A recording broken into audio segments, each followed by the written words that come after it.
Hello and welcome to my Leaders and Wonders overview for 2025. It has become a bit of a tradition that at the end of a year I take a look at which Leaders and Wonders I had how often in my World Championship games, and so we will also do it again for 2025. The problem is, of course, that in the last year's World Championship I only played very few games because it was the first World Championship where some players got seeded in some stages further, so I only had to start in stage 4, and then I sadly got eliminated quite quickly already in stage 5, so I only played 16 World Championship games last year, which is of course not really a great number to analyze. And because of that, for the first time, we will now take a look at all of my rated tournament games of 2025. So all games that counted towards the clicker rating. And what we will also do for the first time is to take a look at not only the appearances, but also how well the Leaders and Wonders performed. We will take a look at their average result to maybe get a little bit of extra information. Nonetheless, despite the now increased number of games, it still has to be said that it's still a relatively low number of games. So the things that you can take away from that are mostly some tendencies in my playstyle, because it's still maybe a too low a number of games to do some big statistical analysis or to really get some very significant results out of it. But it is now an increased number of games, so maybe the results are getting to be starting to get a bit more representative, but again, it's mostly just a representation of my particular play style, and maybe also now a little bit of which Leaders and Wonders performed well for me in terms of how good the results were.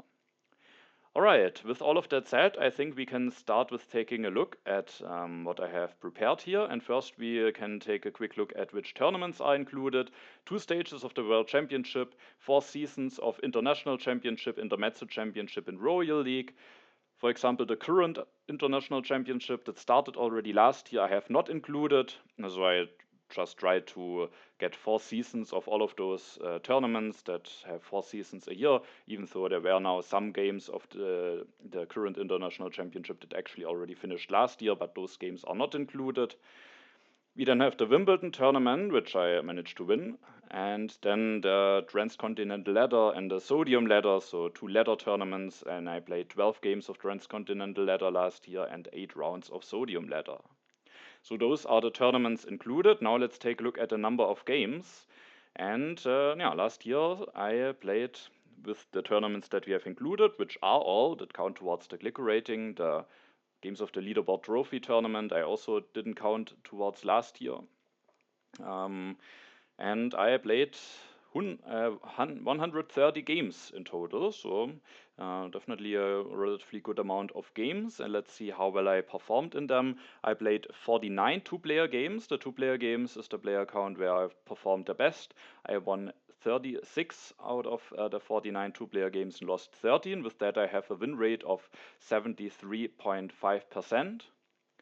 Then I played 53 three-player games. Those went fine, but not that great. I won 20 of them, finished second in 20, and lost 13. With that, we have an average result. And for those of you who don't know what an average result is,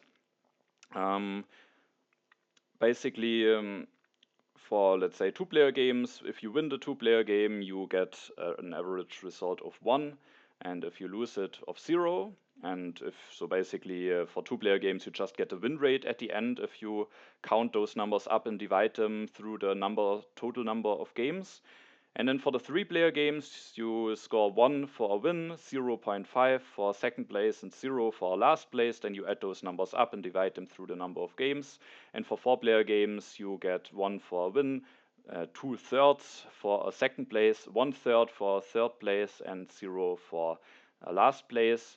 You can also see your own average result on the Czech Games Edition website. And I showed average result here because that's also what I will show for the different leaders and wonders. And so it's maybe interesting to have in mind what actually my overall average result for each player count is. For the three-player games, my average result is 0.566. But so that I don't always have to write 0 point, I actually will just call it 56 when I talk about the average result, and I think I also won't say average result all of the time, otherwise it's just too likely that I mispronounce that a couple of times, so I will just call it a score. So yeah, in 3-player games I had an average score of 56.6.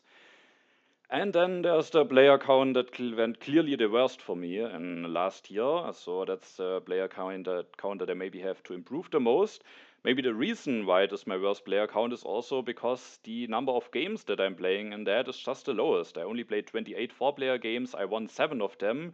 For some reason, I only finished second in 1 of them. I finished third in 11 of them and lost 9 of them. So really not great numbers, and we have an average score at the end of 40.6. And with that, we have an overall average result or score of 59.5. So that's an interesting number to keep in mind, because when we will take a look at the average score of the leaders and wonders, then you basically can keep in mind a score of 60 or higher is positive because it's better than the average result. And if it's lower than 60, then it starts to get not so great. So it's a good number to keep in mind here.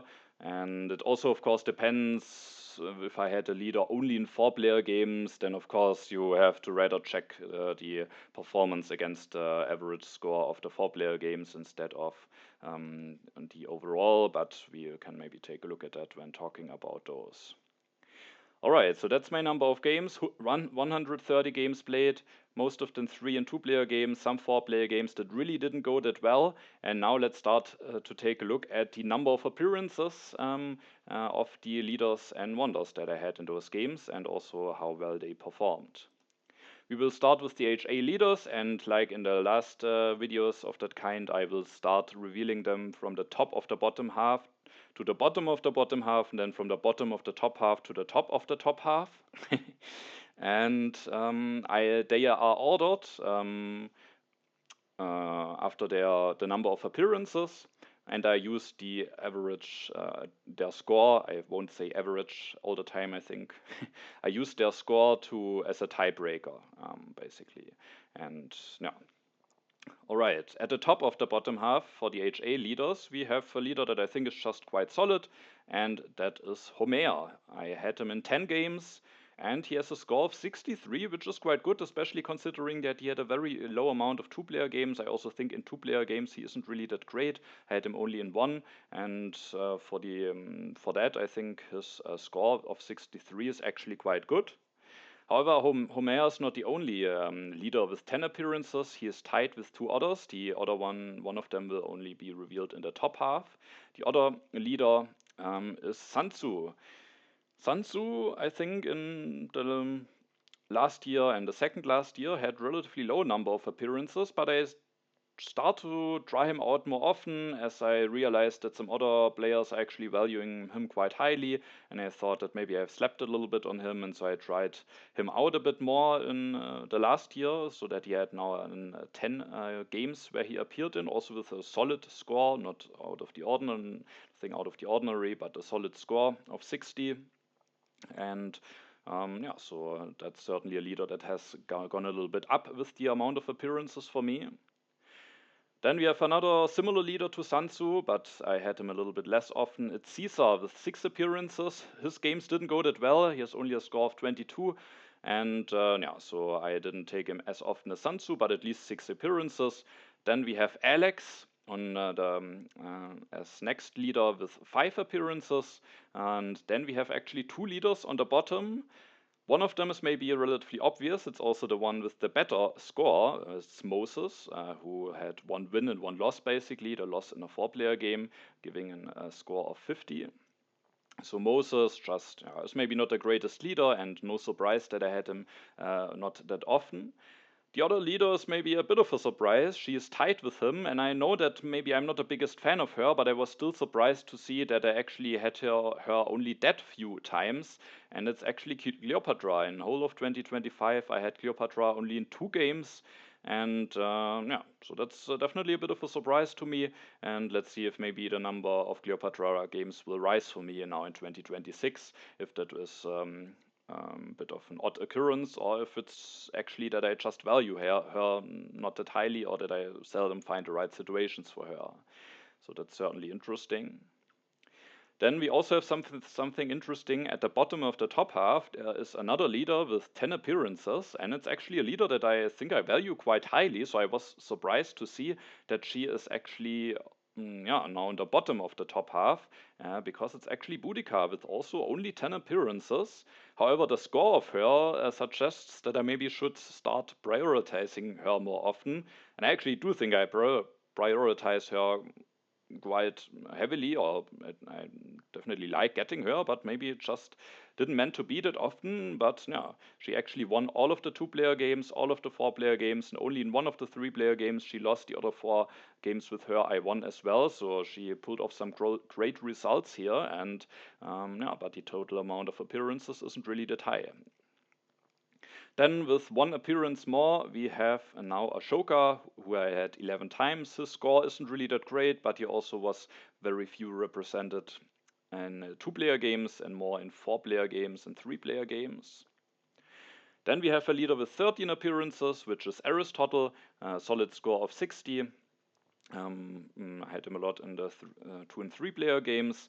And, and yeah, in the last 2 years, I think, the top HA leaders for me were all of the science leaders plus Hammurabi. So Boudica, Aristotle, Confucius, and Hammurabi. But this time it's a bit diverse, and there's actually a leader on the 3rd position that has a solid amount of appearances, and that is Hippocrates, who I had 14 times. So I took him relatively often. When we take a look at his score, however, in the games that I had him in, I didn't really perform that well. So now I'm not sure if the amount of games is big enough so that this is telling a lot, but maybe he didn't work out that well for me compared to, let's say, Boudica, who pulled off some really great numbers. And then the top 2 leaders have quite a bit of a lead, and maybe also are no surprise. On the 2nd position, we have Confucius. I had him 20 times, solid score of 62, and I interestingly had him especially often in 3-player games. And then again with a bit of a lead, there's Hammurabi, who I had 26 times, especially often in 2-player games, interestingly, and he also has a solid score of 65. So Hammurabi just seems to be very strong, and if I have a chance to get him, I often will. So I had him 26 times, and he is clearly the dominating HA leader here of the last year. Alright, with that we are finished with the HA leader. Let's go to the HA wonders, and on the top of the bottom half we I have a wonder that I maybe especially like when there's a Suez Canal in the game, and that is the Colossus, which I interestingly had 15 times, so a relatively high number, especially often in 3 and 4-player games. It's actually the wonder from HA that I had the most often in 4-player games. So you have to remember, of course, that the overall number of 4-player games that I played last year is quite low, so that's definitely interesting. That maybe also somehow explains a little bit his relatively low score of 51. I just had him a lot often, very often in 4-player games, but I wonder that I took relatively often, and I think can just be very solid, especially with the Suez Canal in there. Then the next wonder is maybe a bit of a surprise. It's definitely a wonder that I maybe would have rather suspected in the top half, but it's actually the 3rd last wonder in terms of appearances, and that is the Roman roads, who I only had 14 times. It has a clearly better average result or score than the Colossus, so that's interesting. 71 is quite good actually.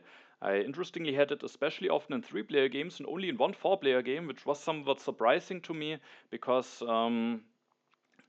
I normally would say that I like the Rome roads the most in 4-player games, but apparently I didn't have the chance to take it there very often, and so it has only a total amount of appearances of 14, which I guess is still quite nice. When we took a look at the HA leaders, then Hippocrates with 14 appearances was at the 3rd position, so I think the number of appearances are just also relatively equally divided, but nonetheless I think a bit of a surprise that the Rome roads is actually at the 3rd last position.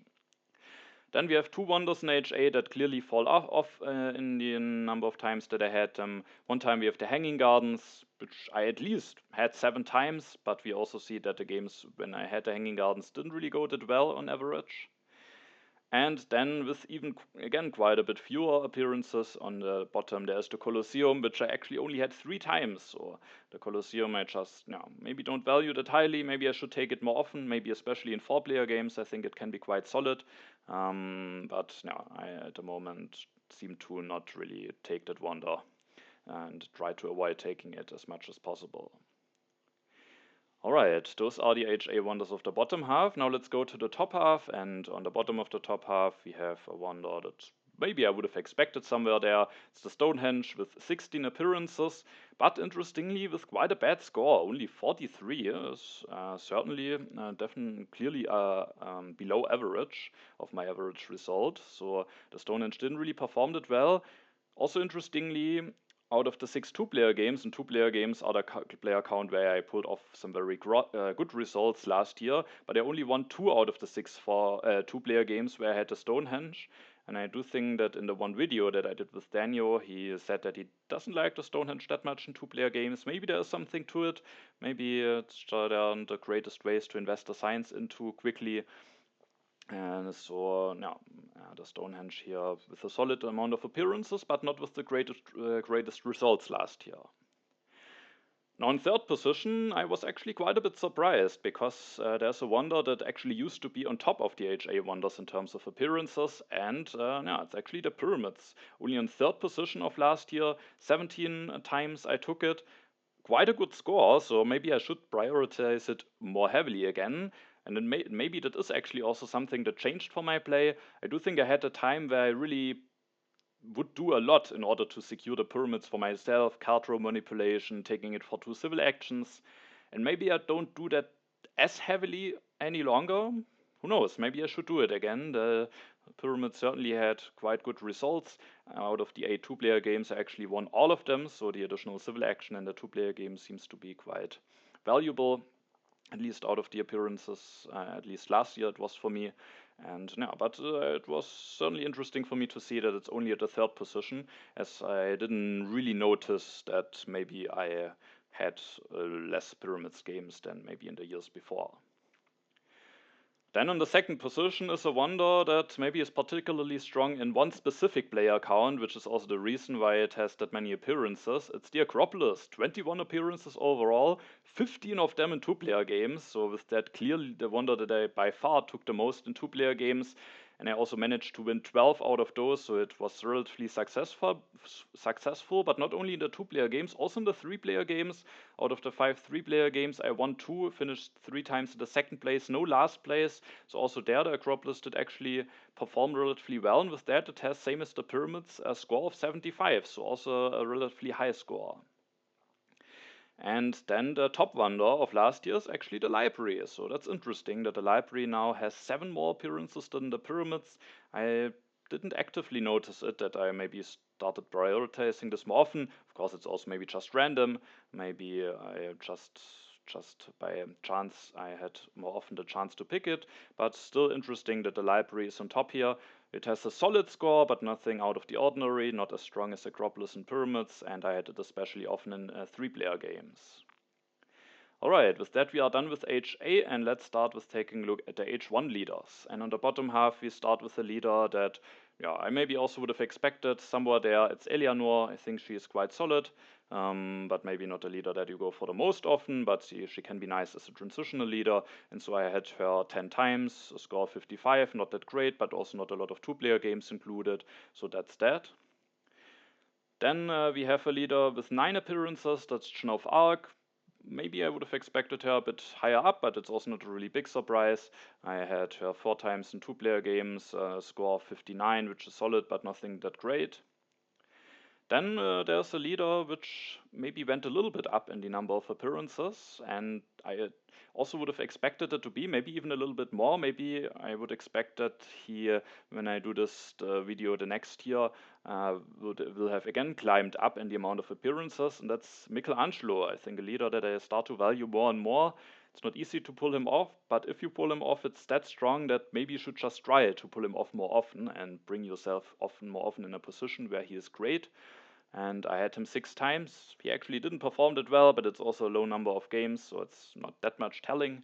And he had 6 appearances last year for me. Then the next leader that we are having is Gutenberg, a leader that can pull off or that can produce quite some strong value, civil actions, discounts, culture, but it's maybe just sometimes not that easy to implement, as you ideally want to upgrade your things quickly and not delay it. And with that, I actually only had him 4 times, which is still a bit interesting because I think in two-player games, for example, he can be quite strong when you can not only maybe upgrade to alchemies, but also start building a bunch of printing presses. So I still was a bit surprised to see that he is that low, but now overall maybe also not the biggest surprise. And then there are 2 leaders left for the bottom half. One of them is Genghis Khan, leader now that I maybe don't value that highly. Ideally, I think it's better if you manage to get your military going just the normal way or with the help of other H1 leaders. Still, 3 additional culture can be quite nice, and sometimes you have the heavy cavalry tactic, and it's just very helpful that you can get some additional strength. And so I only had him 3 games in the last year. And then the leader with the lowest amount of appearances is actually Isabella with 2 appearances. So yeah, really didn't have her that often. Yeah, maybe if you don't go for a lot of colonization, what she is offering to you is just maybe not enough. But I mean, she won her 2 games, so the only leader so far, and as a little spoiler, the only leader in Wonder that has a score of 100. So she is definitely yeah, saying those numbers are definitely saying I should maybe try her more often, but it's only 2 games, so it doesn't really tell that much. But let's see if she can do it again next year. Maybe I should start taking her a lot more often. Then we have the bottom of the top half, and we have another leader with 10 appearances, but with a better score than Eleanor, and that is Barbarossa, who I had 10 times, 6 times in 3-player games, so I had him the most often there, and a very solid score of 65. But the times of 2023, where Barbarossa was actually my most picked leader of all ages, are certainly over, and he is still a leader that I go for relatively often, but not a lot more often than other leaders. Then we have a relatively strong economical leader next, and that is Leonardo, 11 appearances, also a solid score of 65. The next leader on the list is Saladin, actually, which is interesting. I mean, he has a good amount of appearances, 15, but he is just so easy to make work, always very solid, so I would have expected him to be a bit higher up there, but actually only in the 4th position of the HA leaders with 15 appearances, and actually his average score is also not really that great with only 53, despite there being a big number of 2 and 3-player games, so that's somewhat interesting, and Saladin maybe didn't have the best year for me last year. The next leader has a better score and also, of course, a higher number of appearances, and it is Nostradamus, who I had 16 times. He can be quite strong. As you can see, I interestingly had him especially often in 2-player games, where maybe his culture production is also quite valuable, and you can maybe easily see events like Reign of Terror and Call to Arms and have just a very big advantage without putting any effort into strength. So maybe he's especially strong there, but I also think for 3 and 4-player games he is quite strong, and he had quite a good score of 70, so Nostradamus had quite a nice year for me last year. Then the second position was quite a bit of a surprise to me because we have a leader who I think is universally considered to be quite a strong leader, but in the last 2 years, for some reason, he was relatively low on my list. I think at least one time also on the bottom half, and I just seemed to not go for him that often. But last year, I actually went for him quite a bit more often, and that leader is Jan Žižka with 20 appearances, 10 of them in 2-player games, interestingly, also a lot of them in 4-player games. Relatively average score of 58. And yeah, it seems that last year I maybe went for him quite a bit more often, maybe because I sometimes tried a bit more of an aggressive approach, maybe, who knows, because I went for Sun Tzu more often, but yeah, it's certainly interesting to see that the Jan Žižka numbers have increased by that much in the last year. And then the leader that is left is maybe also a bit surprising that I have him actually that often. I do. It was not a big surprise for me because I know that I often am willing to go for him, sometimes even without a colony in hand. And I'm talking, of course, about Columbus, who I had 22 times last year. Interestingly, 17 times in 3-player games. That's an interesting that spread that he has here. I'm not sure what the reasons are why I'm going for him that often in 3-player games. Who knows, maybe because of 2 copies of Monarchies, and for 3 players I have more often the third military action, and with the third military action I'm more often inclined to even do a Columbus gamble, but yeah, it's interesting. And his average score is not that great, with 56, but also not too bad. And yeah, so Columbus is actually on top of my H1 leaders, which is certainly somewhat surprising. Then we are going to the H1 wonders. And on top of the bottom half, we have 2 wonders that are tied with 6 appearances. One is the St. Peter's Basilica, not really the greatest score. 6 appearances, also not really that high amount of appearances. And then we have the Great Wall, also only 6 appearances. I think when we add the numbers of the wonders of H1, those are a bit lower than compared to the wonders of the other H's. So it seems that I have wonders from HA and also, for example, H2 more often than wonders from H1. For the wonders on the top half, we will actually see that their average score is actually quite high, so maybe I should go more often for some H1 wonders, who knows. So St. Peter's Basilica, Great Wall, both can offer quite some nice stuff, especially the Great Wall I think has actually some strong potential, but is also somewhat expensive to build. Maybe I should try to build it more often. So I had it only 6 times last year. Then there's a wonder that I think can offer some very strong benefits, but I also think it's somewhat difficult sometimes to pull it off, especially when the other players are applying some pressure and you need a lot of stuff to really get it going, and that is the Machu Picchu. I only had it 3 times. Maybe I should try to take it more often. But yeah, it just seems that with how I'm playing, I don't end up having the Machu Picchu that often, or maybe also I just don't value it that highly. And then we have the first leader and wonder with actually 0 appearances, and it's the Taj Mahal. Not a surprise, maybe a bit of a surprise that I actually had him 0 times out of 130 games. I do think sometimes I'm willing to pick it up when I just replaced my leader, but definitely sometimes I also prefer to leave myself open for some strong H2 wonders. So no, actually I had the Taj Mahal in 0 rated games of last year. Then for the top half of the H1 wonders, the amount of appearances are going up a bit significantly. Maybe for the first one, not as much. The first one is a wonder that maybe similar to Jan Žižka, it was even less represented than Jan Žižka in 2024 and 2023 for me. I think it had very, very few appearances, almost on Taj Mahal level. But yeah, I think for some time I undervalued that wonder, and I do think it definitely has its place, and I started to go for it more often. It's the Himeji Castle. I had it 10 times in my games, and it also performed relatively well with a score of 70. Then in both of the last years, the 2 science-producing wonders, Universitas and Silk Road, were on top of the H1 wonders. And that is also the case for this year again. However, in the last 2 years, there was both of the times quite a big gap between those 2 wonders and the other ones. And this time the gap isn't as big because there's a wonder that I think I started to value more and more. And that's the Forbidden City with actually 14 appearances, a solid amount. But what is maybe especially interesting is the very good score that the wonder has for me. A score of 88. I won all of the 2-player games with it, all of the 3-player games, and only in the 4-player games it has had some mixed results, but also 1 win. So some very strong results. I had it relatively often, and who knows, according to the score, I maybe should just go for that even more often. I do think it is just a very useful wonder to have.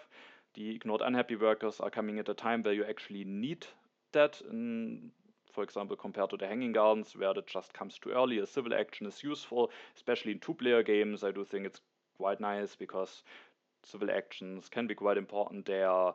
There are not that many sources of civil actions, and then the 2 ignored unhappy workers maybe allow you to build some printing presses that's just insanely strong, I think. And yeah, let's see if that wonder will rise even higher up over the next year. And yeah, but the 2 science producing wonders are still on top. The question is, of course, which is on the top. In 2023 it was Universitas, 2024 it was the Silk Road, and last year In 2025, it was the Universitas again. Silk Road with 15 appearances, Universitas with 18. Both have a solid score. Universitas score is a bit better, and now the Universitas maybe a bit easier to pull off, even though, of course, you all know how much I like the Silk Road, but it seems that my love for the Silk Road has declined just a little bit again. I guess it was also a bit of a statistical outlier that it was actually my most picked wonder overall of 2024 in my World Championship games. That was probably out of the ordinary, but I still had it now a solid amount of times and still my second represented wonder of H1. Alright, let's go to H2. The H2 leaders, and on top of the bottom half, in the H2 leaders generally we can say are very evenly spread, especially in the middle, because in the bottom half we have now a four-way tie of 4 leaders who all had 9 appearances for me last year. One of them is Darwin, who I think can maybe especially be strong in 2-player games, but also solid in the other player counts. I had him 9 times. He has a solid score. Maybe not that great, considering that he was only in the 2-player counts represented, where I had generally good results.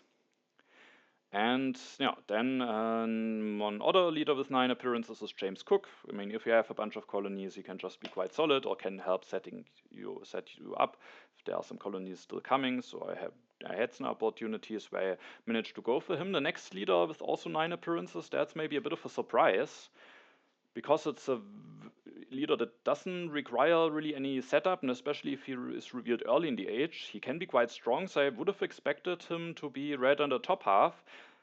I don't like him that much though. If I get him late in the age, then I prefer some other leaders, because I think in age 3 his value declines, and the leader that I'm talking about is Nobel.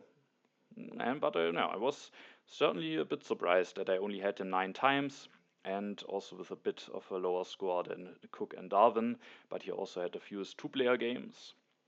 It's just maybe also a reason. I think in 2-player games you very often want to go for a culture producing leader, and Nobel is just not the greatest pick there, unless you get him very early and really need the science production. And then we have one more leader with 9 appearances, and that it's Napoleon, who I would have probably expected somewhere there. Sometimes I go for him, but not that often. 9 appearances, same average score as Nobel. Then we have one leader who is only 1 appearance behind the others, and it's maybe the leader in wonder in the game that is most specialized for one specific player count, which we can also see in the numbers here. I had Shakespeare 8 times last year. All of those games were 2-player games, and I won 7 out of them, so he has quite a strong score. But yeah, it were only 2-player games, not a single 3 and 4-player game. I had Shakespeare, so he is on the second last position. And then there's one leader who is actually clearly in the last position. It was a bit surprising for me, because it's a leader where I certainly would say he can be quite strong. He can really make a big difference in some games. But maybe with the way how I myself are set up, and with the setup that I'm aiming towards, maybe I just don't need him as often, as I often have a solid amount of science. And the leader that I'm talking about is Robespierre, who only had 3 times actually last year, and in the few times that I had him, he actually also didn't perform really that well.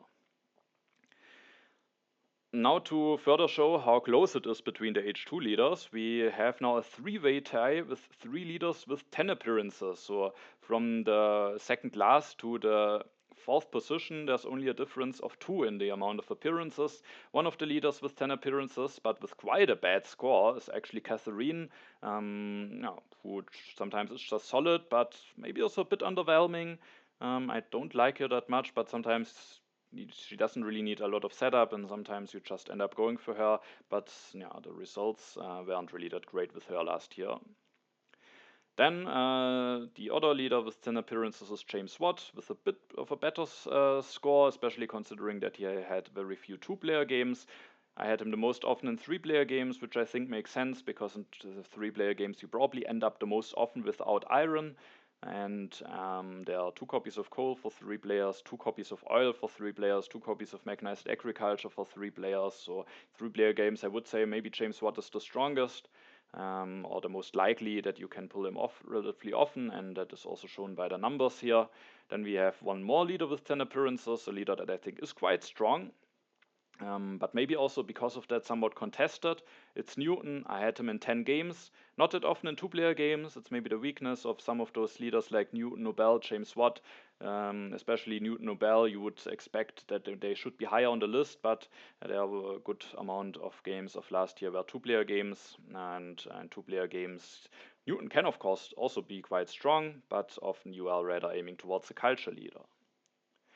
Then in third position, we have a leader where you all know that I like her quite a lot, and I had her a reasonable amount of times, but she didn't make it to the top. It's Maria Theresa. I had her 14 times. She has a solid score of 60, relatively evenly spread between the different player counts, and yeah, so just I often try to go for her and try to set myself up for her, and but it wasn't enough that she makes it to the top.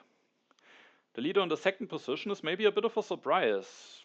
You would maybe expect that I have him often in two-player games, but when we take a look at the numbers, I also had him often in three and four-player games, and it's actually Anthony Agodi with 16 appearances, 6 out of those in two-player games, where he can sometimes compete against Bach or Shakespeare, even though he's a bit of a disadvantage, but can be better than going for no culture leader. But I also had him relatively often in three and four-player games, and the results overall have been quite strong. He has a very strong score of 76, and it's not only because I won all of the two-player games, I actually only won 4 of those. Also in the three and four-player games, he managed to score quite good results, so that's definitely a bit surprising. I'm of course happy to see that. He's the face of my YouTube channel, so I'm of course happy when he performs well, and yeah, I managed to pick him quite often last year, and he also paid my trust back with giving me some good results.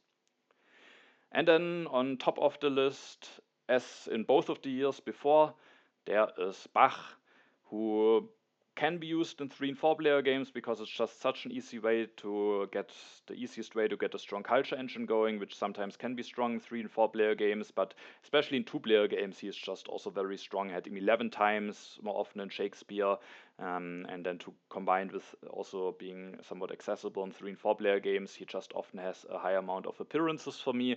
However, to be said, his two player games went quite nicely, but especially the four player games went quite bad. I think 2 third plates and 3 losses actually, so really not that great. The three player games also not that great, but a bit better. So his score isn't really that great, but at the end he had the most amount of appearances for me in H2. Alright, let's go to the H2 wonders. In the last 2 years, there was always one big surprise when we started with the top of the bottom half. In 2023, the Suez Canal was actually on the top of the bottom half. Last year, or 2024, it was the Harvard College, and for last year, we don't have such a big surprise, and there's maybe the wonder that one would expect there. At least I would expect it from myself. It's the Statue of Liberty, a solid 9 appearances, a solid score. Not that often I had it in two-player games, interestingly, and yeah, so that's a wonder that I go for sometimes, but there are other wonders in H2 that I prioritize more. Then actually only slightly behind is the Kremlin, which I think in some years before I had it relatively rarely, but now I maybe took it a bit more often, and took it 8 times. Also only slightly behind is the Eiffel Tower, which I at least had in 7 games. Has a bit of a worse score than the other 2 wonders before. Maybe sometimes not the ideal wonder to go for in 3 and 4 player games, but sometimes you just have a lot of resource to invest to, and especially if the happy face actually makes a difference, it can still be quite a solid wonder. And then we have a wonder that in the last 2 years I didn't have it a single time in my World Championship games, and I also didn't have it a single time in my last year's rated games. So the Louvre, I'm very interested to see if maybe 2026 will bring a Louvre game to me. I think it would be very exciting. It's certainly a wonder that you can go for, but I myself just seem to almost never be in the position to where I would say, let's go for the Louvre. Maybe I should try it out more often, but I also just think it's not really the greatest wonder. You get corruption issues, you only get some culture. It's not the thing that I want to get. Then we have the top half wonders, which there are no big surprises in what wonders are in there, but there's interestingly one wonder that is lagging behind quite a lot compared to the wonders that are on the top three, and that's maybe a trend that we could already see for 2024, because there the Harvard College actually only made it to the top of the bottom half. This time it at least made it to the bottom of the top half, but only with 10 appearances, and when we see the numbers of the other three wonders, we can see that it is lagging quite a bit behind. It has a solid score, but yeah, maybe I actually do value that just a bit lower than the other wonders that are still coming. But it was interesting for me to see that the number is actually that much lower than what we will see now from the other wonders. The question is, in which order will those wonders come? And on third position, we have the Suez Canal, which I had 21 games, so more than double than the Harvard College games.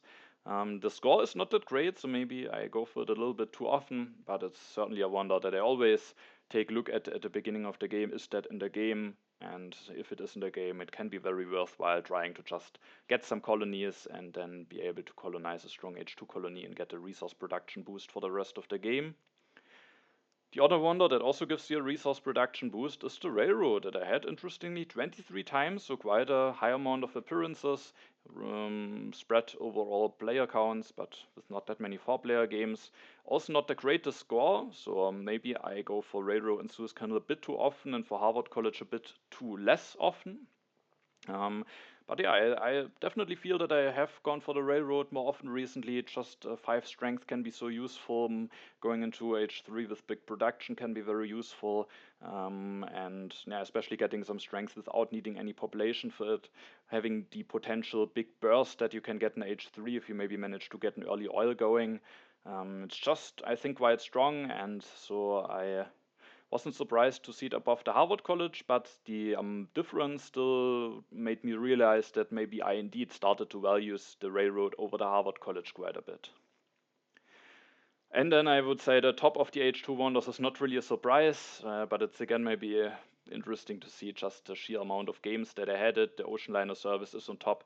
I had it in 31 games, quite a lot, quite a big number, and it also performed very well. So it's I go for it very often. It also performs very well, a score of 69, and yeah, it's maybe a wonder that if there at some points will be some nerfs and buffs, that is maybe a wonder that should get a bit of a nerf. It's maybe a little bit too strong, and often the players will try to be set up for it and then just take it from this 3 civil action area if it appears early.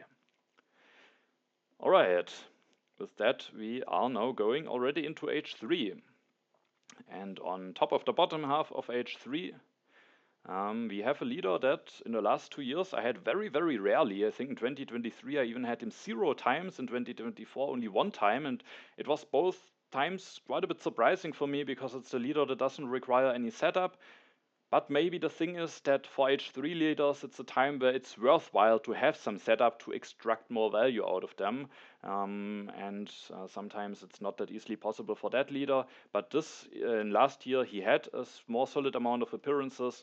It's Churchill, I had him 8 times. He also had a solid score. And yeah, the times where I, for some reason, don't take Churchill at all are now officially over. He is tied, however, with 2 other leaders, one of them being Mandela, a leader that I value quite highly, but I also in the 2024 edition I already noticed that the amount of games where I picked him have declined a little bit, so I still think he can be quite strong, but maybe it's just not that often easily possible to go for him, and so I had him only 8 times.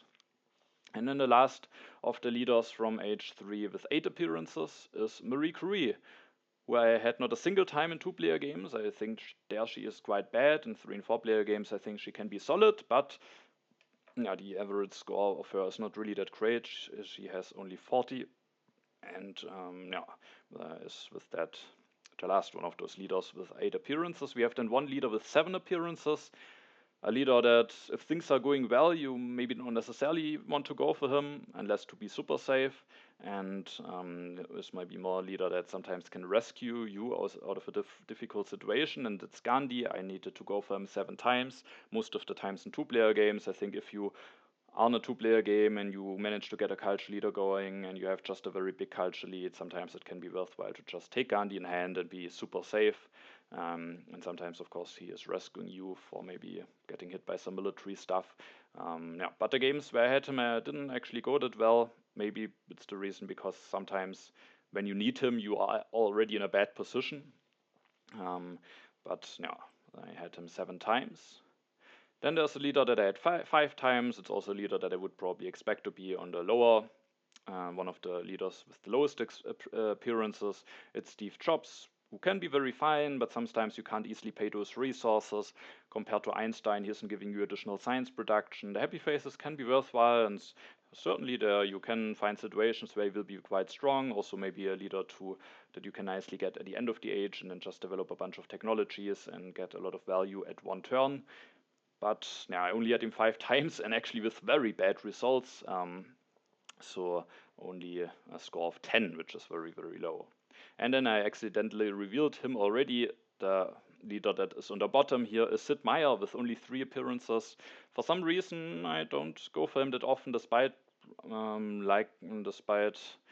that I like it to actually go for computers, especially in 3 and 4 player games. But for some reason, I don't go for him that often, and he is now at the bottom with only 3 appearances. Then at the bottom of the top half, there is a leader that is just can just be very solid sometimes, maybe especially in 2-player games. It's Chaplin, 10 appearances, quite a solid score of 73. 5 out of those games were 2-player games, only 1 4-player game. If you have an opera or movie, it's just giving you a solid amount of culture, and if the happy faces are helpful as well, then he can already be quite solid. So I had him 10 times. Then we have a bit of a surprise, because above Chaplin we have basically his the second very similar leader to him, and I was surprised to see her that low, because in the last 2 years she used to be on top of the H3 leaders list together with Pierre, but last year I seemingly didn't have her that often, and I had only Marlene in 11 games with a score of 58, so actually worse than Chaplin's score. Interestingly, I had her the most often in 2-player games. Now I was surprised to see that I actually had her only 0 times in my over 53 player games, and I can't. It was so surprising for me that I'm not sure if maybe there happened a mistake with my data gathering or something. I did actually double check some 3-player games again, some randomly chosen, or just to check through some games, and I didn't find a game with Marlene. Now, if you have a good memory and you say, wait a minute, in stage 4 of last year's World Championship, there was a 3-player game where you had Marlene. You can maybe name it in the comments. Maybe there's a chance that I actually did a mistake, but I do think I didn't do a mistake. Maybe it's just the odd thing that happened, that I actually didn't have her at all. But maybe I had her in a bunch of 3-player games and accidentally deleted a number or something. That's possible, but probably I had her only 0 times and only a total amount of 11 times. Then the next leader is a leader that I, even more than Churchill, was very much surprised that I had him very, very few times in the last 2 years when I did this video. And now maybe things have normalized a little bit, because I was really it was really a bit perplexed for me that I had him that few times. I think only 2 times at both World Championships of 2023 and 2024 combined. But now in the last year, the numbers are getting a bit more normal, and I had Bill Gates done 12 times, and he also has a very solid score of 71. Especially solid considering that he had only a few amount of 2-player games. So yeah, if you get a Bill Gates game going, it's of course very strong, and you should prioritize him very highly if you have H2 or even H3 labs going. So yeah, now the numbers are getting a bit more normal, and that's maybe a bit relieving, because otherwise I would question myself why I never end up with Bill Gates. Then the next leader I think is just a very, very solid one. Doesn't need a lot of setup, but you can create an even bigger setup for him to maybe get even more out of him, and that's Einstein. Can just be quite strong, I would say, especially if you get him early. The additional science production can also be extremely helpful for you, and you can sometimes score more than 1 technology per turn, and he is giving you nice culture numbers. So I had him 14 times, and he also has a solid score of 65.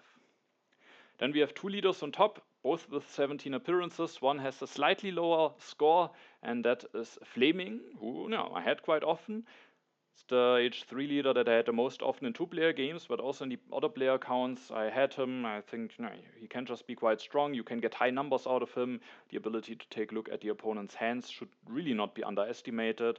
I'm still a bit surprised that he is actually on top of the list together with one other leader, but also not that much surprised. I think especially in 2-player games I just go for him very often, and then sometimes you also can use him very nicely in 3 or in 4-player games. And then the other leader that's on top is a leader that was also on the top in last year, or in the 2024 edition, and then it's Pierre, also 17 appearances, slightly better score than Fleming, and together with him he is on the top here for the H3 leaders, with especially many appearances in 3-player games. Alright, so now we are going to take a look at my H3 wonders, and in the top of the bottom half we have a wonder that is most of the time solid, but maybe a bit difficult to make it very big. It's the fast food chains. I was a bit surprised. It's just so solid without putting effort into it that I would expect that maybe I end up going for it more often, but because of that maybe it's also more contested by other players, and so I ended up taking it 11 times, which is still a solid amount of times, and it had a solid but not a really good score of 58. Then there are 2 wonders with 10 appearances. One of them is the internet, which I oftentimes can of course be strong 2-player games, but interestingly I also had 5 4-player games with it, and it also performed reasonably well in them. Overall a solid score of 63. And then the other wonder with 10 appearances is the Red Cross. The numbers are similar, just the 3 and 4-player games are exchanged. Also wonder that you sometimes can just go for it nicely, but not a wonder that you try to grab every game maybe, and it has a solid score of 60. Interestingly, there's then one wonder that is completely lagging behind the others, and it's especially interesting because in 2023 it was surprisingly actually the second most picked of my H3 wonders, but in last year I didn't really seem to find the ability to pull it off nicely, and it's the Empire State Building with only 3 appearances. I guess on high level it can just be difficult to be on top in different areas. Maybe it's also not that easily possible to just take it early and then finish it at the end. For example, with the fast food chains, if you have some spare civil actions at the beginning of H3, you can just say, oh, let's pick that fast food chains and finish it at the end for some points. And you do the same with the Empire State Building. The others have a lot of time to react to that. You can't that easily foresee if you really will be in a position to win multiple categories. So oftentimes you can't that easily take it and then finish it later on unless you have a very good economy compared to the others. And yeah, but I was still surprised to see that I actually went for it that few times. Then there's one wonder that is tying with the fast food chains but has a better score, interestingly quite a bit of a better score. It is a bit weird, but maybe just a statistical outlier, because the United Nations I also had 11 times, but it performed very, very well with a score of 79, so that's very interesting. Then the next wonder, I was also a bit surprised to see it with that many appearances. It's the Manhattan Project. I had it 13 times, especially often in 3-player games. It didn't perform that well, a score of 53. And yeah, so that's at the 3rd position. Then at the 2nd position, there's a wonder that's especially strong in 2-player games, but also in 3 and 4-player games can help you maybe making a big comeback and scoring you big numbers. It's the Hollywood. If you manage to pull that off, then yeah, it can give you a lot of points, but it's sometimes not that easily possible. But especially in 2-player games, it can be quite strong, and I'm even a bit surprised that the 2-player game numbers of the Hollywood are that low for me. But it's still my most taken 2-player wonder out of the H3 wonders. And then on top, maybe not that much surprising, is the space flight. It's just similar to the fast food chains. It's almost always at least solid, but the difference to the fast food chains is maybe that you can also, if you go for a science-heavy game, easily make that bigger than 30, which you can't that easily do with the fast food chains. And so I go for it relatively often, had it 17 times, and it also has a solid score of 65. With that, we are through all the ages, but there are still 2 things that we are going to take a look at. And the first thing is that we are taking a look at the top leaders and wonders overall. So from all ages which had the most appearances in my games. I normally want to do 6 out of those on each, but the 6th and the 7th position were just tied, and so I decided to include them just both. We have two leaders with 17 appearances. You just have seen them. This is Fleming and Pierre with 17 appearances. Then we have three leaders actually with 20 appearances from different ages. We have Bach that I had very often. We had Jan Žižka, interestingly. Made it really quite far in last year for me with 20 appearances. And then also Confucius with 20 appearances. Then also a bit surprisingly on the second position of my overall top leaders is Columbus. I had him 22 times, quite a big number. And then on top, with even a bit of a lead, is Hammurabi, who I just went for very, very often. Then for the wonders, we have the Universitas from H1 that I had a solid amount of times. Then especially in H2 and HA, there are wonders that I had very often. For H3, there's actually no wonder represented here. And then we have from H2 the Suez Canal, from HA the Acropolis, both with 21 appearances. We have the Railroad with 23 appearances from H2. We have the Library from HA with 24 appearances, and then unchallenged on top, despite in 2024, of course, the Silk Road was on the top wonders of all ages for some reason. I mean, you know the reason, because I like it that much, but this time it didn't manage to pull off that great numbers, and the wonder that is on top is, of course, the Ocean Liner service with 31 games. That's certainly quite strong, and the card that when we combine leaders and wonders, I picked overall the most times. Now for this year, for this video, I have of course also gathered the average result of each leader and wonder, and now we are taking a look at the high performers and then also at the low performers of the leaders and wonders.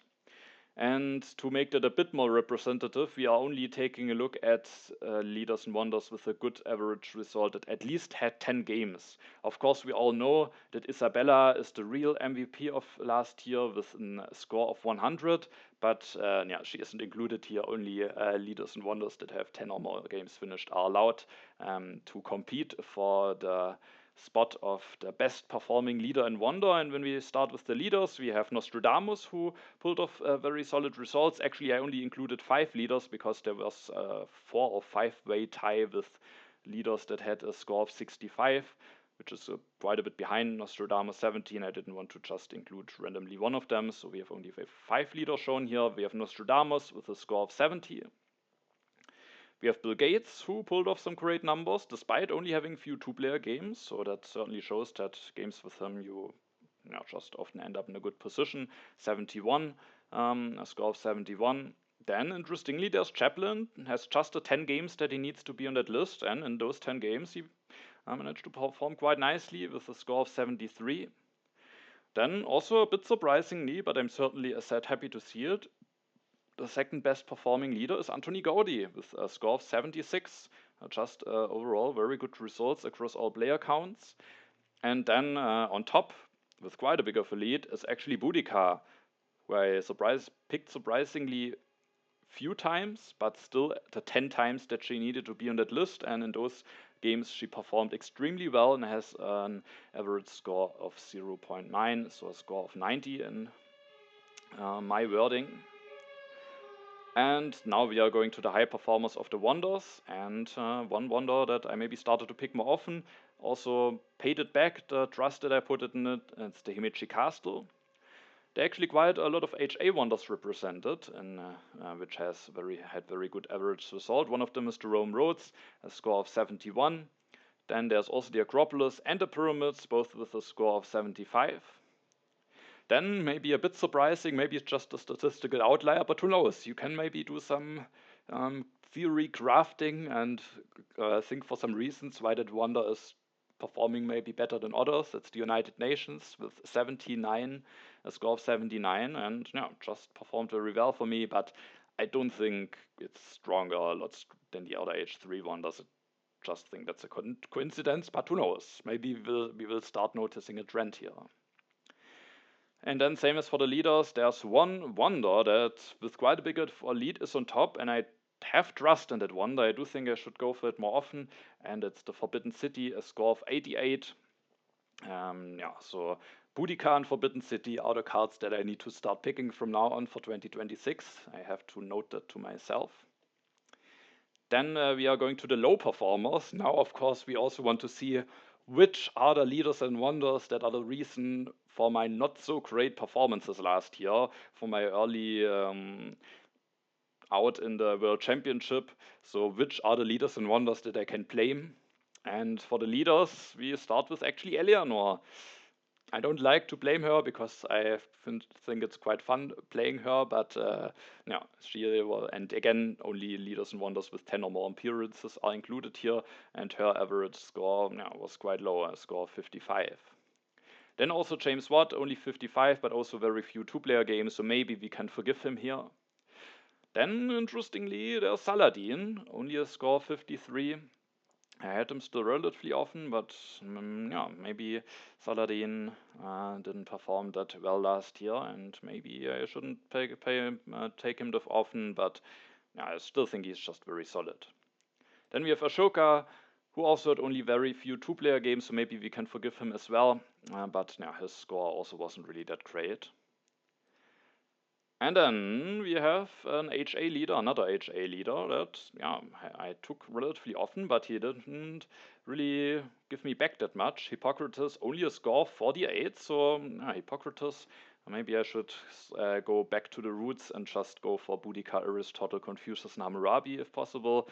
I also didn't think I prioritized him that heavily over other leaders. Just think he is a solid mid-tier leader, but for some reason I ended up having him relatively often. And then there's one leader here that by far had the worst performance out of the leaders that I had a reasonable amount of times, and that is Catherine with only a score of 35. So, yeah, Catherine, what have you done to me? I am outraged. All right, now we will continue with the wonders. And the first wonder still actually has a somewhat fine score. The fast food chains, a score of 58. Then we have some wonders from H2 that I took very often, but maybe I should go for them a little bit less often, at least when we take a look at the average score. Railroad has a score of 57, Suez Canal even only a score of 56, interestingly. Then there's a wonder that I went for more often than I thought, and maybe I should start taking it less often again. It's the Manhattan Project. I only delivered me a score of 53. Then we also have another HA wonder. Or actually we didn't have an HA wonder yet, but we have now one, the Colossus, a score of 51. So yeah, Colossus games didn't go that well. Few two-player games, but maybe I'm just not that great or that skilled playing the Colossus. That's of course also something that's possible. But yeah, the Colossus didn't perform that well for me last year. But there's a wonder that performed even less good for me, and that's actually the Stonehenge.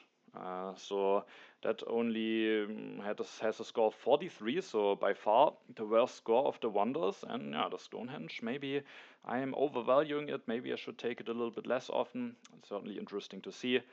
Of course, as said at the beginning, it's not that big of a number of games. It would be fatal, or it would be wrong to draw too big conclusions out of all of this, but nonetheless, interesting things to note. And maybe if I just never take Catherine and Stonehenge now in 2026, maybe success will come back to me. I have now our scapegoats for some not so great performances. I guess the performances were still solid. I won the Wimbledon tournament and one season of Intermezzo, but compared to the years before, my results certainly have a bit declined. Also my position in the clicker rating, and now we know that the Stonehenge and Catherine are the reasons for that. Alright, with that we are at the end of the video. I hope it was somewhat interesting for you to see how the leaders and wonders have performed for me. Let me know some feedback that you have to that video, what you maybe found especially interesting. Maybe you also found some things where you would say that's a big hole in my game. Maybe I should take a specific leader or wonder a lot more often, and maybe there's something that I'm really overlooking here. And yeah, but I hope it was an interesting video for you to watch. Please share your opinion in the comments, and yeah, thanks for watching. Have a nice time, and see you in the next video when we will continue the international coverage.